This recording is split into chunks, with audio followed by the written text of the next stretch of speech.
ఒకరికి ఏం చేసినా కూడా, చెయ్యాలనుకున్నా కూడా ఒకరికి సాయం చేద్దామంటే ఆ సాయం చేస్తే మనకేం ఉపయోగం అనేది స్వార్థం ప్రతి ఒక్కరికి పెరిగింది. అవునా కదా? మరి ప్రకృతి కూడా అలానే అనుకుంటే మన జీవన శైలి ఉంటుందా? ప్రకృతి కూడా అలానే అనుకున్నది. గత 3 సంవత్సరాల క్రితం గాలిలో కలిసిన కరోనా ఏదైతే మనుషులకు వ్యాపించి మరణాలు జరిగినాయి, అది అలా జరగకూడదు అంటే గనక మనం మన గ్రామంలో మన ఇంట్లో ఏ ఒక్కరు పాటించినా మన ఇంటిల్లి పాదికి ఈ ఉపయోగం ఉంటుంది. మొదటి ఏదైతే పొద్దున చేస్తామో దాని నుంచి వెలువడే వాయువు మనకు సాయంత్రం దాకా కాపాడుతుంది. మన చుట్టూ ఉండి ఎటువంటి దుష్టవాయువు గాలి రాకుండా మనకు కాపాడుతుంది. సాయంత్రం చేసేది పొద్దున వరకు మనకు కాపాడుతుంది. ఇలా నిత్యం చేయడం ద్వారా మనకు మన ఇంట్లో సుఖము, శాంతి, సమృద్ధి, ఇవి 3 గుర్తుపెట్టుకోండి. సుఖము, శాంతి, సమృద్ధి, ఈ 3 ఉంటే మన జీవన శైలి బాగుంటుంది. ఎంత డబ్బున్నా మనశ్శాంతి లేకపోతే ఏమి ఉపయోగం లేదు. అందుకోసం ఈ అగ్నోత్తర ఆచరించడం ద్వారా మన ఆరోగ్యం బాగుంటుంది. ఏదైతే భస్వం ఉందో ఈ భస్వాన్ని మనం ఇంట్లో తాగే నీళ్ళలో ఒక బిందెలో ఒక పిడిక చిన్నది ముక్క తీసుకొని ఆ బిందెలో వేస్తే గనక దానిలో ఉండే ఆ నీళ్ళలో ఉండే చెడు కణాలు ఏవైతే ఉన్నాయో ఆ కణాలు ఆ భస్వం ఆకర్షించుకొని ఆ భస్వంలో ఉన్న మంచి కణాలను మనకు నీళ్ళలో వద్ది ఆ నీళ్లు తాగడం ద్వారా మన ఆరోగ్యం బాగుంటుంది. దీని ద్వారా అప్పుడు చెప్పిన గవర్నమెంట్ ఇమ్యూనిటీ పవర్, రోగ నిరోధక శక్తి ఈ నీళ్ళ ద్వారా పెరుగుతుంది అన్నమాట.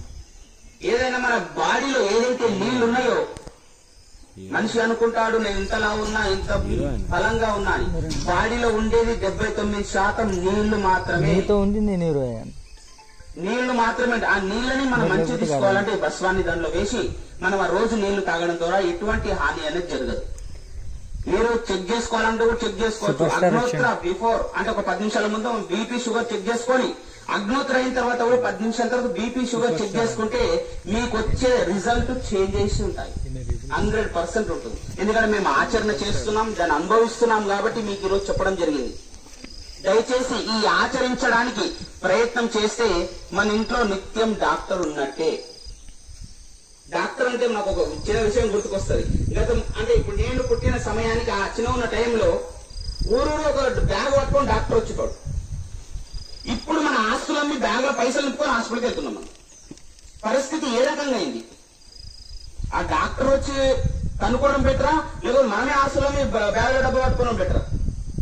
ఈ ఆచరణ కేవలం పొద్దున 10 నిమిషాలు, సాయంత్రం 10 నిమిషాలు.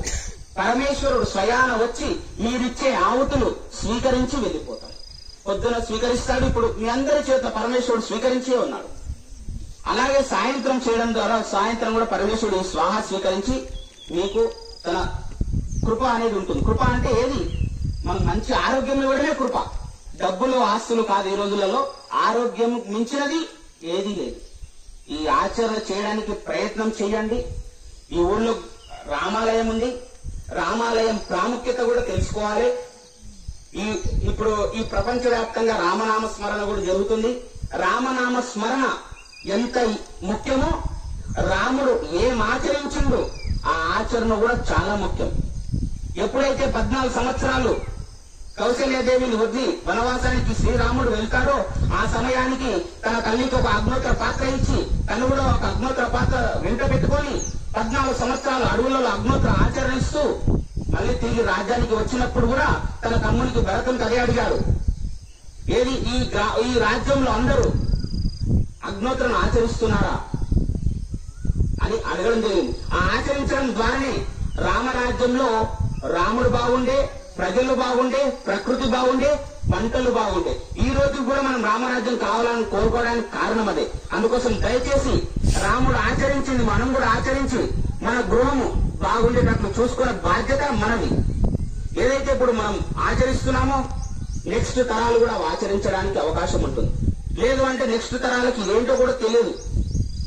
ఈ అగ్నోత్తరం ఆచరిస్తే నెక్స్ట్ తరాల పిల్లలు కూడా మా నాన్నగారు ఆచరించారు, ఇప్పుడు మేము ఆచరిస్తున్నాము, నెక్స్ట్ మా పిల్లలు కూడా ఆచరిస్తారు. దీన్ని ఏదైతే మనం ఆచరిస్తామో దాన్ని మన వంశస్థులు కూడా ఆచరించడానికి అవకాశం ఉంది. దయచేసి ఈ అగ్నోత్తరం ఆచరించడానికి ప్రయత్నం అయితే చేయండి. ఈ రోజు మీ గ్రామానికి వీచేశాము. మీకు దీని గురించి ఎటువంటి అనుమానాలున్నా మాకు అడగొచ్చు, ఇప్పుడే చెప్పేస్తాం. ఇప్పుడు ఒకరోజు చేసి ఇంకో రోజు చేయకపోతే ఏమని అవుతుందా అని అంటే సింపుల్ గా చెప్తున్నా, మీ ఊళ్ళో ఉన్న గుడి రోజు వచ్చి మొక్కుతారు, ఒకరోజు మొక్కకపోతే ఏమవుతుంది? రాముడు అలుగుతాడా? లేదు రాముడు కోపడతాడా? వచ్చినప్పుడు దర్శనం ఇస్తాడు, అయిపోతుంది. రానప్పుడు అట్లా కామర్స్ ఉంటాడు అంతే. ఇప్పుడు అగ్నోత్ర కూడా మీరు చేసినప్పుడు దాని ఫలితం పొందండి, చేయనప్పుడు చేసేయండి. దీనికి ఎటువంటి అనుమానాలు లేవు. ముఖ్యంగా మన ధర్మంలో ఏం జరుగుతుందంటే అనుమానం ఎక్కువ పడుతున్నారు కాబట్టి చెప్తున్నాను. దీనికి ఎటువంటి అనుమానాలు పడద్దు, మనం చేసినప్పుడే ఉంటుంది. ఇక వ్యవసాయ రూపంలో చెప్పాలంటే మనకు 2 పంటలు తీయొచ్చు భూమిలలో. ఒక సంవత్సరం ఒకటే పంట తీస్తే రెండో సంవత్సరం మనం పంట పెడుతుంటే వద్దంటదా భూమి? పెట్టుకోమంటది. అలాగే అగ్నోత్ర కూడా పొద్దున్న చేసిన సాయంత్రం చేయకపోతే పొద్దున కూడా చేయొచ్చు, నో ప్రాబ్లం. అలాగే ఒక పూట మిస్ అయినా కూడా ఏమి కాదు, నిత్యం చేస్తే బాగుంటది. మనకు వీలున్న టైంలో వీలు లేదంటే వదిలేసేయండి. ఈ రోజు ఈ గ్రామంలో తెలపడానికి గత 30 మంది దాకా హైదరాబాద్ నుంచి ఇక్కడికి రీచ్ చేయడం జరిగింది. 2 గంటలకు లేచి స్నానాలు మేము అన్ని ఆచరించుకొని ఈ రోజు ఈ సమయానికి ఇక్కడికి రీచ్ చేసి ఈ గ్రామంలో విశ్వ కళ్యాణం కోసం ప్రయత్నం చేయడానికి, మీకు చెప్పడానికి ఇంతమంది రీచ్ చేశాము. మీకు ఎటువంటి ఇన్ఫర్మేషన్ కావాలన్నా ఇక్కడ బుక్స్ ఉన్నాయి, పాత్రలు ఉన్నాయి, తీసుకోండి, ఆచరించండి. ఇక్కడ పాత్రలు వచ్చి వీళ్ళు అమ్ముతున్నారని అనుకోవద్దు. ఇది ధర్మం. ఇది ధర్మం చెప్పడానికి వచ్చామా, ధర్మం ఆచరించాలంటే మనకు ఆ సామాగ్రి ఉండాలి. సామాగ్రి కోసం మీరు ఎక్కడో తిరగాలి, ఎక్కడో కనుక్కోవాలంటే సమయం మించిపోతుంది.